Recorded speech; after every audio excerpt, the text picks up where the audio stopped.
Halo, kami akan menjelaskan tentang legalitas dalam kewirausahaan. Dosen pengampu kewirausahaan, Bapak Muhammad Agung Anggoro, SE, MSc. Berikut anggota kelompok kami. Legalitas kewirausahaan merupakan unsur terpenting, karena legalitas adalah jati diri yang mengesahkan ataupun melegalkan suatu badan usaha agar diakui oleh masyarakat. Di Indonesia, terdapat dua legalitas kewirausahaan. Yang pertama berbadan hukum dan yang kedua tidak berbadan hukum. Berbadan hukum. 1. Perseroan terbatas. Perseroan terbatas atau yang lebih dikenal dengan nama PT adalah badan hukum yang memiliki tanggung jawab terbatas. Artinya hanya sebatas modal yang disetorkan. Perusahaan jenis seperti ini banyak digunakan dan diminati oleh para pengusaha, terutama untuk usaha yang memiliki modal dan kapasitas besar serta jangkauan yang luas. Syarat mendirikan perseroan terbatas atau PT. 1. Didirikan minimal 2 orang atau lebih. 2. Disahkan oleh Kemenkumham. 3. Memiliki modal dasar sekurang-kurangnya 50 juta rupiah. 4. Bahasa yang digunakan adalah bahasa Indonesia. 5. Menyetor modal setor 50% dari modal yang ditetapkan pada saat perusahaan didirikan. 6. Pendirian PT dituangkan dalam akte notaris. Kelebihan perseroan terbatas atau PT. 1. Masing-masing persero bertanggung jawab sebatas pada jumlah saham yang dimiliki di perseroan tersebut. Jadi, terdapat pemisahan antara harta pribadi dan perseroan.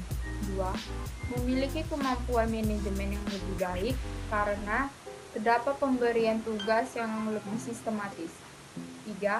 Memiliki kemampuan memperoleh pendanaan dari sumber eksternal seperti bank.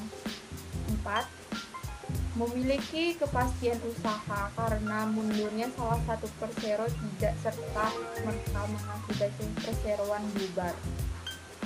Kekurangan perseroan terbatas atau PT. 1. Proses perizinan relatif membutuhkan waktu yang lama dan biaya yang besar. 2. Bagi PT yang terbuka, segala aktivitas perusahaan harus dilaporkan kepada pemegang saham sehingga tidak ada lagi dirahasiakan. Yang kedua ada koperasi.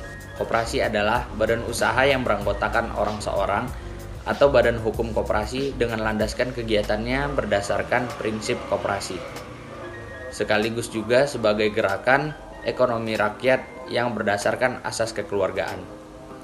Prinsip koperasi yaitu keanggotaan bersifat sukarela, pengelolaan bersifat demokratis, pembagian sisa hasil usaha dilakukan secara adil sebanding dengan besarnya jasa usaha masing-masing anggota. Pemberian balasan juga terbatas terhadap modal. Dan yang terakhir adalah kemandirian. Legalitas kewirausahaan yang tidak berbadan hukum. Pertama, perseroan komanditer atau CV. Perseroan komanditer atau CV merupakan badan usaha milik swasta atau BUMS, yaitu badan usaha yang didirikan dan dimodali oleh seseorang atau sekelompok orang. Berdasarkan UUD 1945 pasal 33, bidang-bidang usaha yang diberikan kepada pihak swasta adalah mengelola sumber daya ekonomi yang bersifat tidak vital dan strategis, atau yang tidak menguasai hajat hidup orang banyak. Syarat mendirikan CV. Yang pertama, minimal 2 orang sebagai pendiri perseroan yang terdiri dari perseroan aktif dan perseroan pasif. Yang kedua, akte notaris yang berbahasa Indonesia. 3. Para pendiri CV haruslah warga negara Indonesia atau WNI. Keempat, kepemilikan perseroan 100% dimiliki oleh pengusaha lokal. Kelebihan CV. Yang pertama, proses pendirian lebih relatif mudah dan lebih cepat dibandingkan PT. Yang kedua, biaya yang dibutuhkan lebih murah dan bebas menggunakan nama perusahaan tanpa persetujuan dan menteri atau institusi terkait. 3. Sudah cukup memiliki untuk memenuhi persyaratan yang diminta pihak bank, misalnya dalam permohonan kredit. Yang keempat, perubahan akta lebih mudah dan tidak perlu dilaporkan atau memperoleh persetujuan dari menteri. Yang terakhir, salah satu pendiri dapat hanya menanamkan modalnya tanpa harus ikut terlibat dalam pengelolaan usaha. Kekurangan CV. Sebagian anggota memiliki tanggung jawab tidak terbatas. Kedua, CV lebih relatif mudah untuk dibubarkan sehingga keberlanjutannya tidak menentu. Yang kedua adalah firma. Firma adalah bentuk usaha yang didirikan dan dimiliki oleh dua orang atau lebih. Firma didirikan berdasarkan atau autentik sebagai atap pendirian yang dibuat oleh notaris. Bentuk kepemilikan ini biasa digunakan oleh sekelompok orang yang memiliki keahlian sama dan memberikan layanan tertentu, misalnya firma hukum. Nama firma ini dibuat berdasarkan salah satu nama pribadi atau gabungan dari beberapa nama pendiri. Lalu kelebihan firma adalah yang pertama, pendirian relatif mudah. Yang kedua, kemudahan memperoleh pendanaan eksternal. Dan yang ketiga, kemampuan manajemen lebih baik. Kekurangan firma ada dua, yaitu yang pertama, tidak ada pemisahan antara harta pribadi dengan firma. Dan yang kedua adalah keberlanjutan usaha yang tidak pasti. 3. Perusahaan perseroan. Perusahaan perseroan merupakan bentuk kepemilikan bisnis yang banyak dipilih oleh masyarakat untuk membuka usahanya yang baru. Perusahaan perseroan banyak diminati dikarenakan belum ada peraturan yang mengatur perizinannya.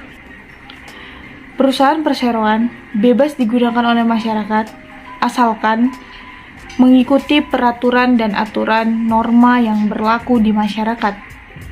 Usaha-usaha kecil seperti toko kelontong, toko pulsa, toko listrik, itu adalah salah satu contoh dari perusahaan perseroan.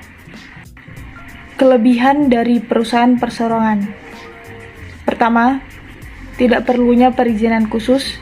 Yang kedua, keuntungan sepenuhnya milik wirausaha. Yang ketiga, pengendalian sepenuhnya oleh wirausaha. Yang keempat, bebas berkreasi dan berinovasi. Kekurangan dari perusahaan perseorangan. Yang pertama, pendanaan eksternal yang sulit. Yang kedua, kemampuan manajemen terbatas. Yang ketiga, tidak adanya pemisah antara harta pribadi dan perusahaan. Yang keempat, keberlanjutan usaha dipertanyakan. Terima kasih.